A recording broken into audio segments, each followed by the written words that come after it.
जुबैदी की रिहाई पर मना जश्न। आखिर जब देखकर इजराइल हिल गया कि ये क्या हो रहा है, क्योंकि न सिर्फ जश्न बल्कि फलस्तीनी झंडे लहराकर इजराइल को दिया गया दो टूक संदेश। नमस्कार, मैं हूं आशीष त्रिपाठी और न्यूज 18 के सोशल मीडिया प्लेटफॉर्म पर इस वीडियो में आप सभी का बहुत स्वागत है। बात करेंगे उस शख्स की जिसकी रिहाई के बाद शायद इजराइल भी सोच रहा होगा कि हमने इसे रिहा करके कहीं गलती तो नहीं कर दी, क्योंकि इजराइल ने युद्ध विराम और कैदियों की रिहाई को स्वीकार तो कर लिया, लेकिन कहीं ये कोई गलती तो साबित नहीं होगी। अब ये सोचने पर मजबूर है इजराइल। इस बारे में भी आपको बताएंगे। दरअसल इजरायली नेताओं और सरकार के बयानों से ऐसा ही होता प्रतीत हो रहा है, क्योंकि हाल ही में रिहा हुए फलस्तीनी आतंकवादी जुबैदी के बाहर आने पर जो जश्न मनाया गया उसकी इजाजत लोगों को नहीं थी, लेकिन बिना किसी बात की परवाह किए वहां के लोगों ने न सिर्फ जश्न मनाया बल्कि फलस्तीनी झंडे भी लहराए। इजरायली रक्षा मंत्री इजराइल कैट्स ने गुरुवार को रिहा किए गए हाई प्रोफाइल फलस्तीनी आतंकवादी जाकारिया जुबैदी को शनिवार रात कड़ी चेतावनी दी। कैट्स ने ट्वीट किया, जाकारिया जुबैदी, तुमको इजरायली बंधकों की रिहाई के लिए एक समझौते के तहत रिहा किया गया है और एक गलती और तुमको पुराने दोस्तों के पास वापस भेज दिया जाएगा। हम आतंकवाद का समर्थन स्वीकार नहीं करेंगे। जुबैदी गुरुवार को बंधकों गादी मूसा, अरबल, येहूद और अगम बर्गर के लिए रिहा किया गया 110 आतंकवादियों में से एक था। 49 वर्षीय जुबैदी जेनिन में फतह के अल अक्सा शहीद ब्रिगेड का कमांडर था। उसने 2002 में बेत शीन में लिकुड मतदान केंद्र पर हमले का आदेश दिया था, जिसमें पार्टी प्राइमरी में मतदान करते समय 6 लोग मारे गए थे। जुबैदी ने 2004 में तेल अवीव में हुए बम विस्फोट की जिम्मेदारी ली थी, जिसमें एक व्यक्ति की जान चली गई थी जबकि 30 इसमें घायल हो गए थे। और उसने इजराइल की बसों पर कई बार गोलीबारी कर हमले किए हैं और ये प्रयास कहीं नाकामयाब तो कहीं कामयाब हुए हैं। जुबैदी उन 6 कैदियों में से एक था जो 2021 में गिल्बोआ के जेल से कुछ समय के लिए भाग निकले थे। गिल्बोआ की जेल से, माफ कीजिएगा, ये गिल्बोआ की जेल जो कि इजराइल के लिए एक बड़ी मजबूत किले के रूप में मानी जाती है, फिर उसे वहां दोबारा पकड़ा गया। और जुबैदी को फलस्तीनियों के बीच विशेष रूप से लोकप्रिय इसलिए माना जाता है क्योंकि वो दूसरे इंतिफादा के दौरान कई इजरायली हत्याओं का जिम्मेदार है और इन प्रयासों से बचने में वो सफल रहा था।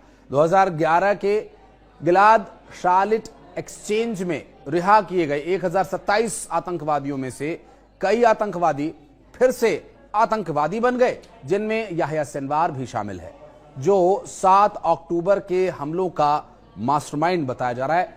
दरअसल यहां इजराइल सुरक्षा एजेंसी शिन बेट के प्रमुख रोनेन बार ने कथित तौर पर जनवरी में सरकारी मंत्रियों से कहा था कि शातित के लिए रिहा किए गए 82% कैदी फिर से आतंकवादी बन गए।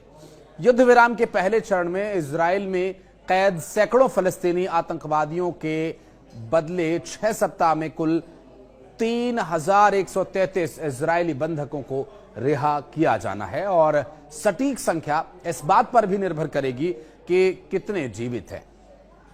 शेष 65 बंधकों का भाग्य युद्ध विराम के 16वें दिन शुरू होने वाली वार्ता द्वारा निर्धारित किया जाएगा। आलोचकों का यह भी कहना है कि चरणबद्ध दृष्टिकोण उन बंधकों को खुलेआम कैद में रखने की निंदा करता है जिन्हें शुरू में मुक्त नहीं किया गया था, और ये इजराइल के युद्ध लाभों को कमजोर करता है। 7 अक्टूबर को गाजा सीमा के पास इजरायली समुदायों पर हमास के हमलों में कम से कम 1200 लोग मारे गए थे और 252 इजरायली और विदेशी बंधक बनाए गए। बाकी 79 बंधकों में से 35 को मृत घोषित कर दिया गया। गुरुवार को हमास ने 8 ढाई और 3 इजरायली सहित 8 कैदियों को रिहा किया था। गुरुवार को किए गए 80 साल के गादी मोजेस इजरायली नागरिक को रिहा किया गया और हमास के कैद के काले 15 महीनों के दुख की, पीड़ा की कहानी उन्होंने सुनाई। उन्होंने बताया कि हमास के कैद में 15 महीने वो कैसे बिताकर आए, हमास ने किस प्रकार की छूट दी थी, या फिर उन कैदियों के लिए क्या परेशानियां थी, क्या सुविधाएं थी, कैसा व्यवहार उनसे किया जाता था, कैदियों को कैसे रखा जाता था। और हमास की कैद से गुरुवार को रिहा होने वाले 80 वर्षीय गादी मोजेज ने 15 महीने के काले दिनों को याद किया। अपने परिवार से बात करते हुए उन्होंने ये बताया कि कैद में उनको कैसे रखा गया था। पूरी कैद के दौरान उन्हें अकेला रखा गया था, किसी से मिलने की इजाजत नहीं थी, बात करने की इजाजत नहीं थी। रिहाई से कुछ दिन पहले ही उनकी मुलाकात एक दूसरे इजरायली बंधक से हुई। एक रिपोर्ट के मुताबिक लगभग 70 दिनों तक मोजेस को पूरी तरह से काल कोठरी में रखा गया था। 2 स्क्वायर मीटर के उस काल कोठरी को आप महसूस कीजिए कि 2 मीटर की जगह है, उसी में रहना है, अंधेरा है, किसी की आवाज नहीं सुन सकते, किसी से बात नहीं कर सकते, और लगभग 15 महीने की यह कैद कितनी भयावह रही होगी।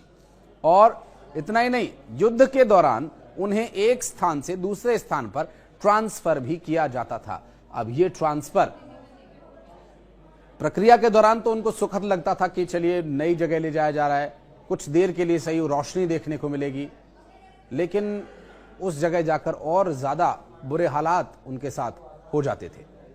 हमास बंधक भूमिगत सुरंगों में नहीं ले जाए गए। आपको बता दें कि हमास ने इजराइल पर 7 अक्टूबर 2023 को हमला किया था और इस हमले में 1200 लोगों की जान चली गई थी। और इस हमले के दरमियान हमास ने 250 इजरायली नागरिकों को बंदी भी बना लिया था और इसके जवाब में इजराइल ने हमास वाले इलाके गाजा पर हमला किया था और इस हमले में अब तक 47,000 से ज्यादा लोगों की जान जा चुकी है। लाखों की तादाद में लोग बेघर हो चुके हैं। अब युद्ध विराम चल रहा है, उम्मीद है यह विराम ही रहे। वीडियो के बारे में अगर आप कुछ कहना चाहते हैं तो कमेंट सेक्शन में आपका मोस्ट वेलकम रहेगा। धन्यवाद।